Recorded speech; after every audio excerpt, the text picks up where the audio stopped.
If you're anything like me, you have questions. Some questions are like, what's for lunch? Or what's the weather doing today? You know, routine, but nonetheless important. Then there are those other questions, the ones that plague us late at night. Questions like, who am I?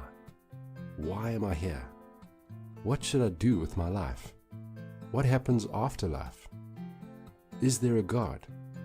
If so, how can I know Him? How can I understand Him?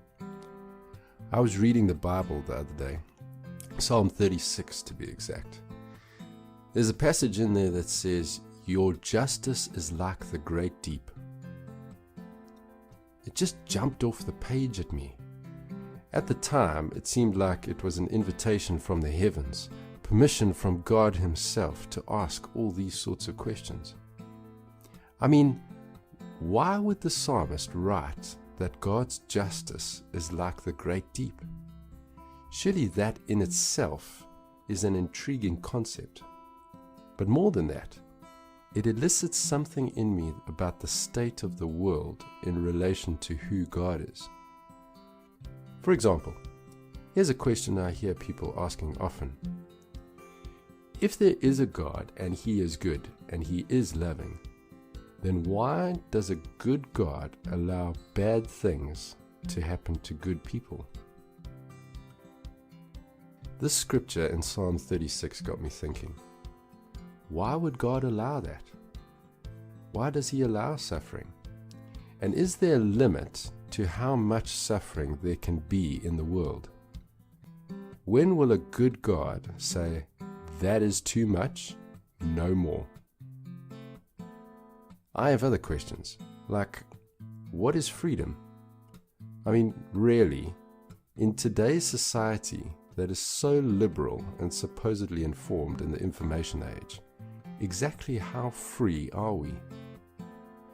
When I think about my own family and I look at today's society, I sometimes think, why should any young person get married?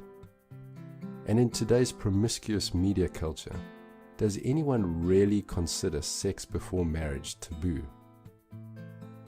What about kids? Why would anyone want to have kids?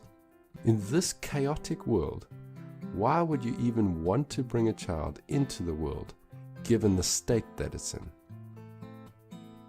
How about the state of the world? How do you fix it?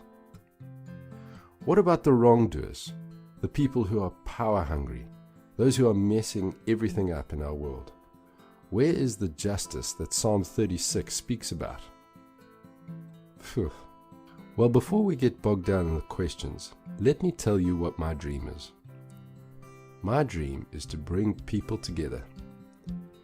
I believe music and art is not only entertainment, but it has the power to inspire and uplift people in their day-to-day lives. And so I'd like to invite you into this discussion. It's the search for some answers to these kinds of questions.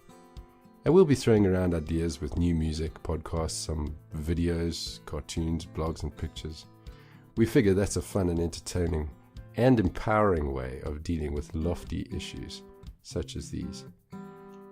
Basically, we're asking the question, how do you fix the world? It starts with you and me. Follow it all online. It's going to be amazing.